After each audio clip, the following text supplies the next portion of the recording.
So అందమైన కంచి పట్టు సిరీస్లో this is a beautiful handloom మంచి వైలెట్ బ్లూ శారీ అండి ఇది. సో ఇది వచ్చేసి మనకి 2 సైడ్స్ బిగ్ బార్డర్ ఇచ్చారు అండ్ బార్డర్ మధ్యలో మంచిగా కంచి ఆథెంటిక్ లైన్స్ ఇచ్చారండి. యాక్చువల్లీ కంచి పట్టు శారీస్ అనేవి 2 సైడ్ ఈక్వల్ బార్డర్తోనే నేస్తారండి. కేవలం మన ఆంధ్ర తెలంగాణ వాళ్ళ కోసమే పైన చిన్న బార్డర్ కింద పెద్ద బార్డర్ అనేది నేస్తారు. సో కంచిపట్టు ఒరిజినల్గా వచ్చేసి 2 ఈక్వల్ బార్డర్స్తోనే నేస్తారు.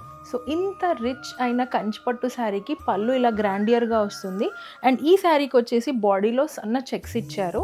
సో ఇంత హెవీ కంచిపట్టు శారీ వేసుకున్నా సరే మనకి ఎంత హాట్లో కూడా కూలింగ్గా ఉంటుంది. అదే హ్యాండ్లూమ్ ఒక టెక్నిక్ అండి. అందుకే అందరూ హ్యాండ్లూమ్ చీరల్ని ఇష్టపడేది. ఈ పట్టు దారాలు వచ్చేసి 8 పోగుల పట్టు దారాలు అండ్ రిచ్ పళ్ళు వస్తుంది అండ్ బ్యూటిఫుల్ ఆథెంటిక్ బార్డర్స్ వస్తాయి. సో ఇలాంటి బ్యూటిఫుల్ కంచిపట్టు శారీస్ కావాలంటే వచ్చేయండి మన అందే సిల్క్స్కి. సో అందే సిల్క్స్లో ఇలాంటి అందమైన కంచిపట్టు శారీస్ ఇంకా ఎన్నో మీకోసం ఎదురు చూస్తున్నాయి.